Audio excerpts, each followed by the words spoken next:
Pemirsa, Gus Samsudin membuat heboh dengan ajaran sesatnya memperbolehkan tukar pasangan. Menimbulkan keresahan di tengah masyarakat, Samsudin ditangkap polisi dan jadi tersangka.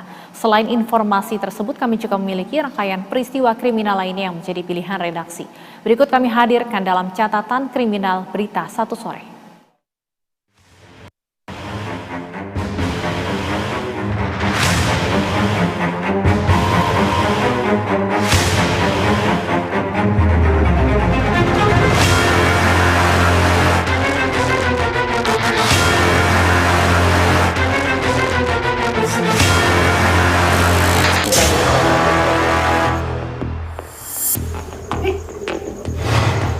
Media sosial dihebohkan dengan konten video yang memperbolehkan bertukar pasangan. Karena viral dan tersebar luas, video yang dibuat oleh Samsudin alias Gus Samsudin itu pun meresahkan warga.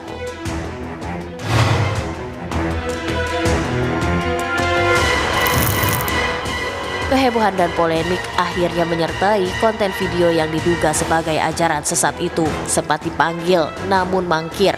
Polisi akhirnya menjemput paksa Samsudin terkait dugaan penistaan agama yang diunggah di media sosial.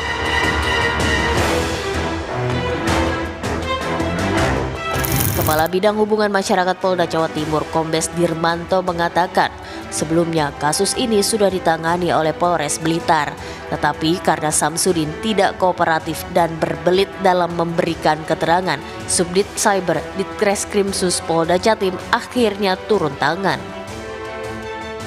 Dan yang bersangkutan bicaranya pelin-pelan terkait dengan lokasi pembuatan konten.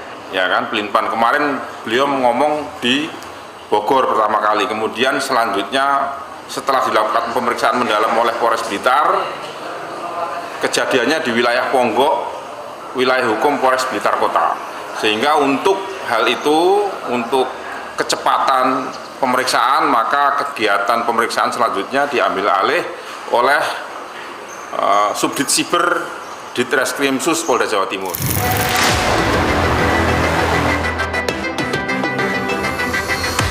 Di awal Samsudin diperiksa sebagai saksi. Hasil pemeriksaan ditemukan bahwa konten tersebut dibuat dan diunggah di akun YouTube-nya demi menaikkan subscriber.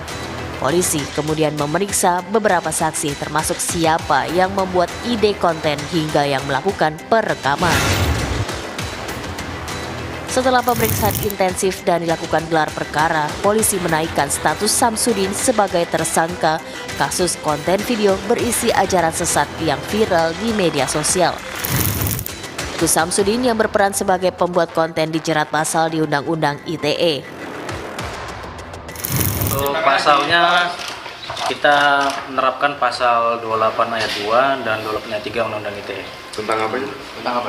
Dan situ dikhawatirkan karena dia masuk unsurnya untuk membuat suatu informasi yang meresahkan dan membuat keonaran di masyarakat. Selain itu, penyidik sudah menemukan bukti permulaan yang cukup untuk menetapkan Samsudin sebagai tersangka. Kemungkinan ini hanya komunitasnya Samsudin saja. Terkait hal itu masih didalami terus, Mas. Termasuk orang-orang yang terlibat di dalam pembuatan konten video itu masih kita lakukan pendalaman terus.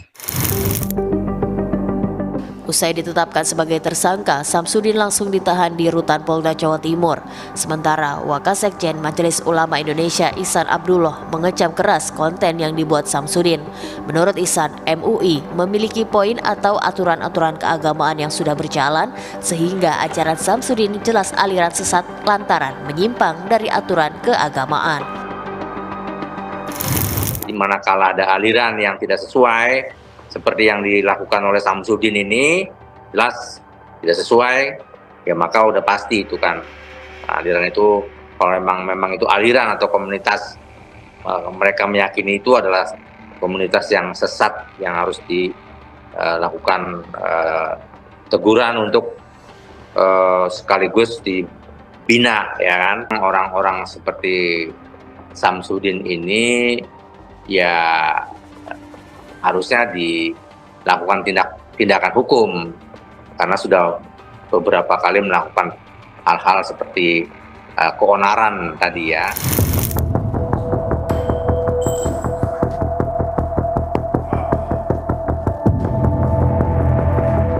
Sebelum konten bertukar pasangan ini, Samsudin berulang kali membuat kontroversi, diantaranya pengobatan alternatif yang kemudian menimbulkan korban jiwa. Penyelidikan polisi lebih lanjut menguak fakta bahwa Samsudin memproduksi video berisi aliran sesat yang memperbolehkan tukar pasangan demi meraup keuntungan semata. Menurut polisi, konten video yang diunggah di YouTube channel milik Samsudin telah dimonetisasi dan menjadi mesin pencetak uang. Dalam 1 bulan saja, video-video sesat kreasi Samsudin yang diunggah di YouTube mampu meraup 100 juta rupiah.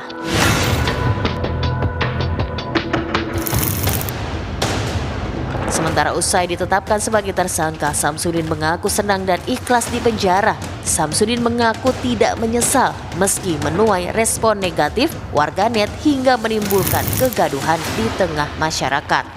Iya, suruh Pak Polisi soalnya. Ada yang mau disampaikan? Ada yang mau disampaikan? Saya ridho dan saya ikhlas dengan apapun yang Allah berikan terhadap saya. Kalau ini memang yang terbaik, saya ridho karena ingin mendapatkan ridho Allah. Saya senang di penjara. Alasannya gue senang gimana? Karena ini sudah menjadi takdir Allah. Ini sudah menjadi ketentuan Allah, maka saya ridho dengan apapun yang Allah berikan terhadap saya. Gak ada penyesalan lo? Penyesalan untuk hal yang buruk mungkin ya. Kalau kita yakin itu dakwah, nggak ada suatu hal yang kita sesali. Selain Samsudin, polisi menetapkan 2 tersangka lain dalam kasus ini. Keduanya yaitu kamerawan berinisial FB asal Trenggalek, Jawa Timur, dan editor video berinisial FK asal Batang, Jawa Tengah.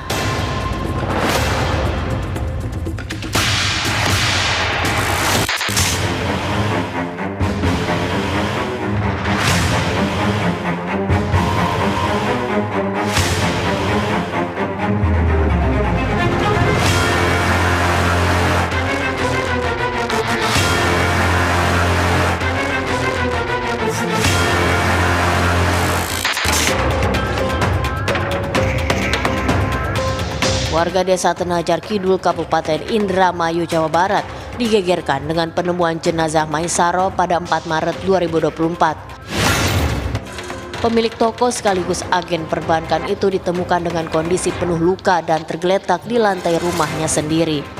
Maisaro diketahui tinggal di rumah seorang diri, sementara jasad pertama kali ditemukan oleh kerabat Maisaro.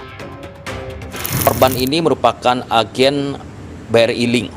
Ya, dari agen BRI Link di rumahnya korban, dan memang pada saat kejadian kita bisa lihat bahwa pada saat itu masih di siang hari, ya, kurang lebih durasinya sekitar di bawah pukul 13.00 karena korban ditemukan oleh kerabatnya pada pukul 13.00. Pada saat kami lakukan olah TKP memang terlihat ada beberapa luka-luka, ya, luka-luka yang ada di tubuh dari korban. Kematian Maisaro diduga terkait dengan perampokan toko yang dimilikinya. Dari hasil olah tempat kejadian perkara, polisi menemukan sejumlah barang hilang dari lokasi kejadian. Kita menemukan beberapa barang-barang yang diduga hilang, ya, dan juga ada beberapa yang terlihat seperti kayak telah dirusak, gitu ya. Namun nanti dari hasil olah TKP ini kita akan simpulkan lebih lanjut. Jenazah kemudian dibawa ke rumah sakit untuk dilakukan otopsi dan penyelidikan lebih lanjut. Kurang dari sepekan sejak jenazah ditemukan, polisi menangkap pelaku perampokan dan pembunuhan. Ada 4 pelaku yang ditangkap di lokasi yang berbeda. AS, pelaku pembunuhan, sempat melawan dan melarikan diri saat ditangkap polisi. Petugas terpaksa melumpuhkan pria 53 tahun itu dengan timah panas. Polisi menjelaskan bahwa pelaku AS tinggal tak jauh dari rumah korban. Korban berbalik badan, ya. Tersangka mengambil kain yang ada di dekatnya, terus mencoba untuk mencekik, ya, mencekik dari si korban. Dan korban sempat melakukan perlawanan, dan akhirnya si korban didorong sehingga terjatuh. Dan pada saat jatuh pada posisi terungkup, si korban dibenturkan kepalanya, ya, berkali-kali. Pada pagi itu, AS ke warung korban untuk membeli rokok. Di sana mereka mengobrol dan pelaku menyatakan ingin meminjam uang kepada korban. Saat korban berbalik badan, pelaku menjerat leher korban dari belakang. Setelahnya pelaku menggondol uang dari toko korban sebanyak Rp12.800.000. Dari pengakuan pelaku, hasil dari perampokan digunakan untuk membeli handphone serta bersenang-senang di tempat karaoke. Selain uang tunai, pelaku juga mengambil handphone korban dan DVR CCTV yang ada di dalam rumah. Barang-barang yang diambil dari korban adalah uang sebesar Rp12.800.000, handphone korban dan juga DVR yang berada di rumah korban. Dan juga barang-barang tersebut sempat dibuang di kali di daerah wilayah Tuparef, Kabupaten Cirebon untuk menghilangkan barang bukti. Dan juga uang yang diambil oleh si tersangka juga digunakan untuk keperluannya sehari-hari dan juga termasuk juga membeli handphone. AS ditetapkan sebagai tersangka untuk kasus pembunuhan Maesaroh. AS otak sekaligus eksekutor pembunuhan diganjar pidana maksimal 20 tahun penjara. Selain AS, polisi juga menangkap 3 orang lainnya yang mempunyai peran berbeda.